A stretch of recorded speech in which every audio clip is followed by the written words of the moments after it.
Tag-ulan kasi dito sa Tuguegarao, kaya ito naman ang naisip kong lulutuin, ang chicken with sotanghon.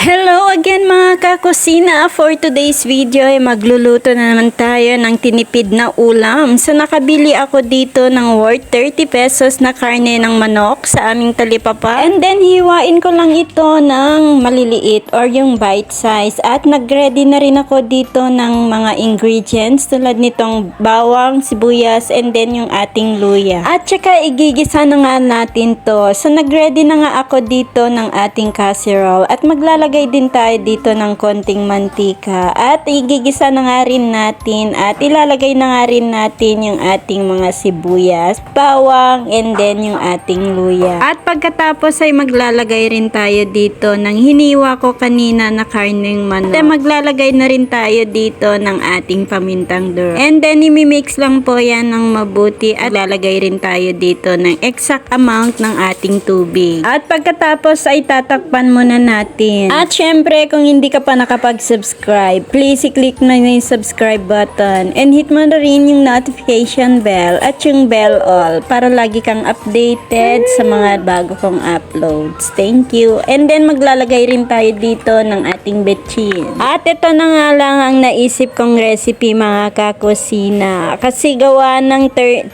weeks na walang income and construction worker yung aking asawa at walang silong yung kanilang pinagtatrabahuhan. And then sasawgan na natin ng nag-iisang stock ko na sotanghon. O diba, nakatipid na tayo for worth 30 pesos ay meron na tayong ulam. So ayan, tingnan muna natin kung okay na at luto na nga yung ating sotanghon. At atin na munang titikman kung okay na yung lasa nito. At mag-a-adjust din tayo sa paglalagay ng asin kung nagtatabangan pa po kayo dito.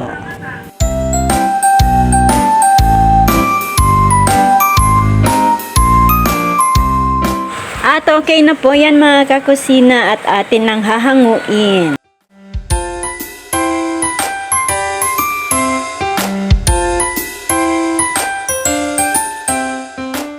So yun lang for today's video. Maraming salamat sa panonood. Yun lang and God bless.